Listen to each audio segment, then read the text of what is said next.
Trimming for comfort and traction. Proper hoof trimming is essential for cow comfort and performance.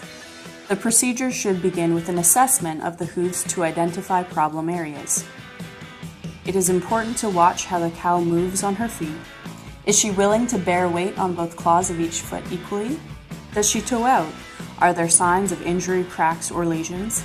And finally, are there signs of unequal wear on the wearing surfaces? If one claw is more worn, damaged, or thicker than the other, trimming should begin with this claw, followed by trimming on the second claw to match the first. Working from the underside of the hoof, begin by trimming both the outer and inner wall, the edges of each claw. Next, gradually begin to shape the sole into a concave shape, taking care not to make the sole too thin. This concave shape is very important as it serves several functional purposes. It helps prevent the toes from spreading when weight is applied and allows air to pass between the claws, preventing moisture buildup. Additionally, it improves the cow's traction on slippery surfaces.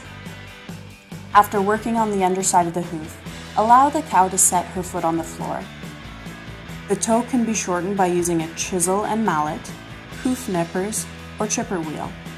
The hoof trimmer must use his or her own discretion to determine the proper toe length by taking into consideration the size of each animal and the uniqueness of each breed. When evaluating front feet from a standing position, the toe should point straight ahead and the trimmer should be able to observe a straight vertical line running from the point of shoulder to the knee and down to the coronary band. The majority of the weight should be carried on the outside of the hoof wall, the toe, and the shorter inside hoof wall. While trimming the hind feet, it is important to recognize that the majority of weight is carried by the outside claw, and lameness involving this claw is most common.